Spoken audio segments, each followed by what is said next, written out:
Hey guys, this is Brad Dyke, and today we're talking about Chai style um, storage cryptocurrency, where you're using hard disks to generate some cryptocurrency assets that you can enjoy. The initial introduction of Chai storage cryptocurrency, I did the whole spiel and talked about it, and had disk arrays and paired sets and so on. And I did it based on RAID 0 models with HBAs, and I did it with RAID configurations, and I found the values between the two. And if you chose to throw in some SSDs, you'd be sadly surprised that you're not going to see the return that you're expecting. And if you had, PCIe style NVMe, setups, again, you have problems with those. So I heard some rumbles out there, and I said, well, let me chime in a little bit on this particular topic.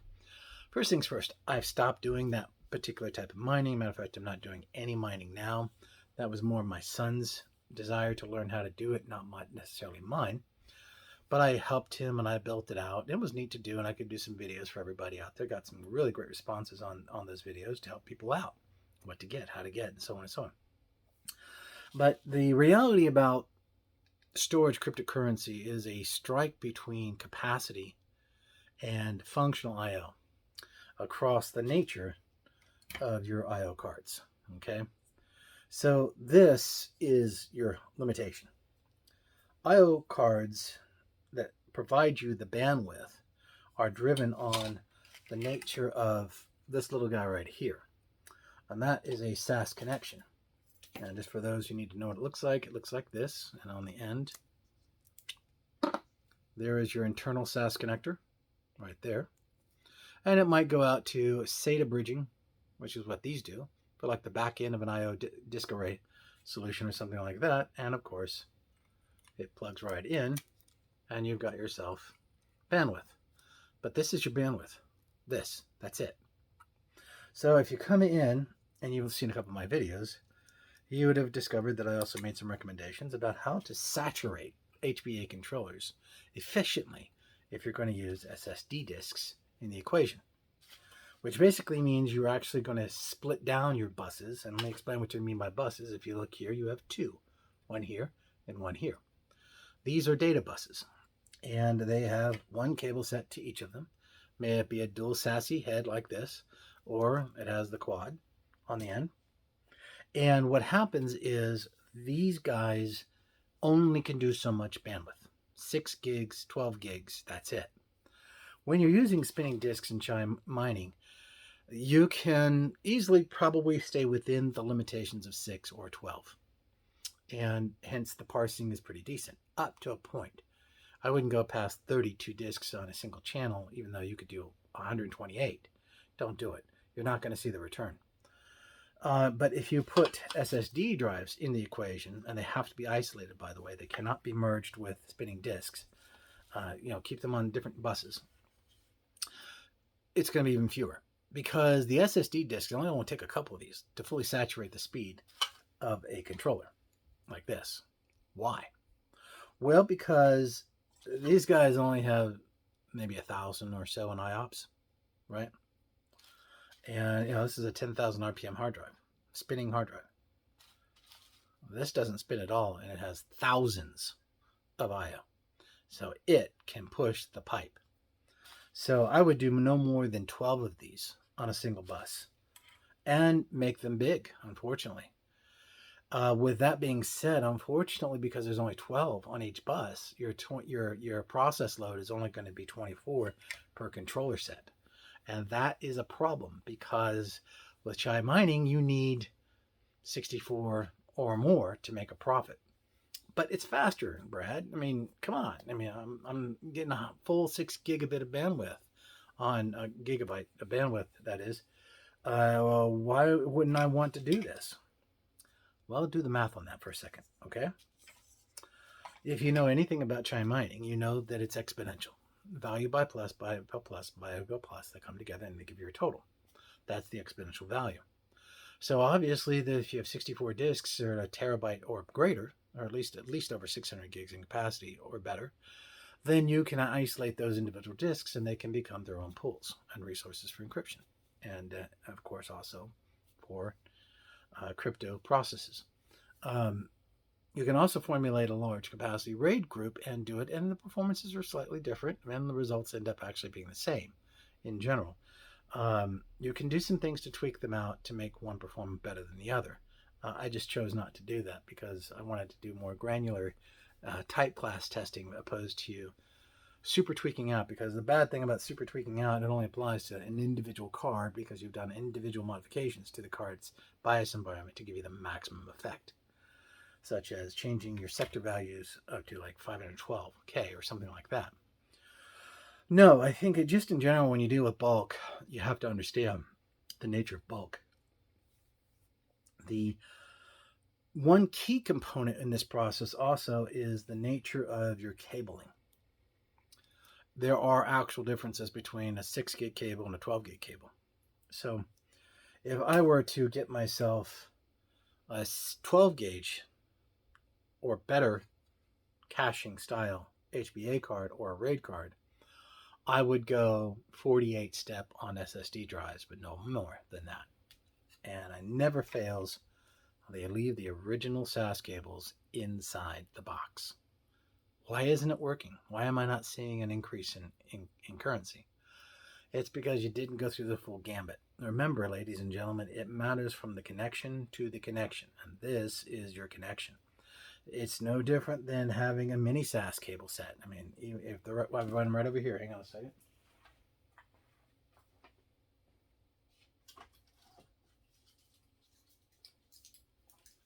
You see these cables, they're rated at a specific bandwidth and nothing else.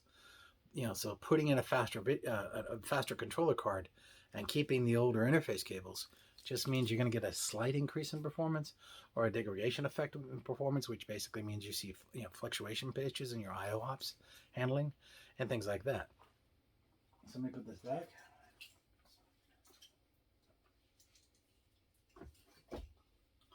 So with that being the case, you have to remember the key details in regards to working with these environments, that little tiny tweaks on the overall format actually can give you the best results.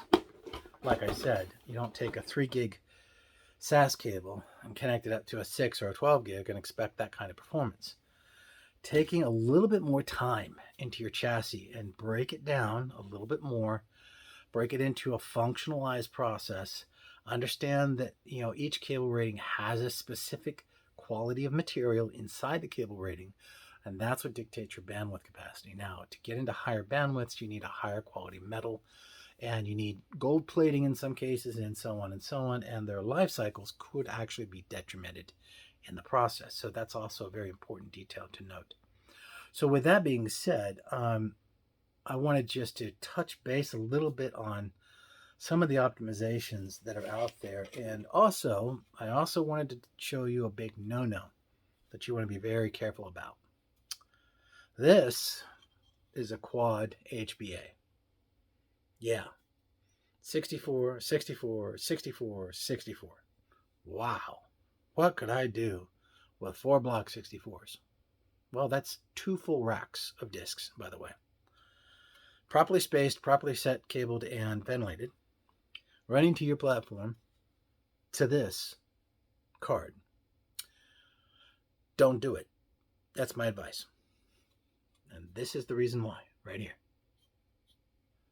Quad to 1 pipe is nothing more than you dividing your pipe by 4 versus 2.